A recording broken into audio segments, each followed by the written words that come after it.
না। ফজরের নামাজ চাচা নামাজ পড়ছেন, পড়ছি। কোথায়? কম্বলের তলে। নামাজ পড়ছেন? হ্যাঁ পড়ছি কাকা। কি করেন? কোথায়? কম্বলের তলে। ফজরের সময় আপনাকে নামাজে পাওয়া যায় না, কারণ হুজুর ঘুমাই তো, সময় পাই না। আপনি ঘুমান, এই জন্য আপনি সময় পান না, টের পান না।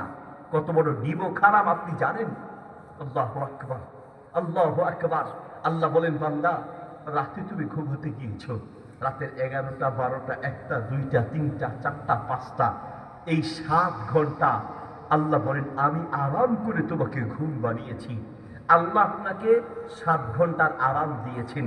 চাইলে এই রাতে আপনাকে ঘুম না বাড়িয়ে পেটে ডিস্টার্ব শুরু করে দিত, বাথরুমে যাওয়া লাগতো, হার্ট স্ট্রোক করে দিত, অপারেশন থিয়েটারে যাওয়া লাগতো, ক্যান্সার দিয়ে দিত, সারা রাত ব্যথার যন্ত্রণায় ঘুমাতে পারতেন না, প্যারালাইজ করে দিতে পারত। কত রোগে শোগে বিপদে আপদে টেনশন দিয়ে রাতের আরামের ঘুম আল্লাহ হারাম করে দিতে পারত। আল্লাহ বলেন, না বান্দা, আমি আল্লাহ বড় দয়া করে মায়া করে 7 ঘন্টা তোমাকে আরাম দিয়েছি। আল্লাহ আপনাকে 7 ঘন্টার আরাম দিয়েছে। 7 ঘন্টা পরে ফজরের নামাজের জন্য 20 মিনিট সময় লাগবে, আপনি সেই 20 মিনিট আল্লাহকে দিতে পারেন নাই।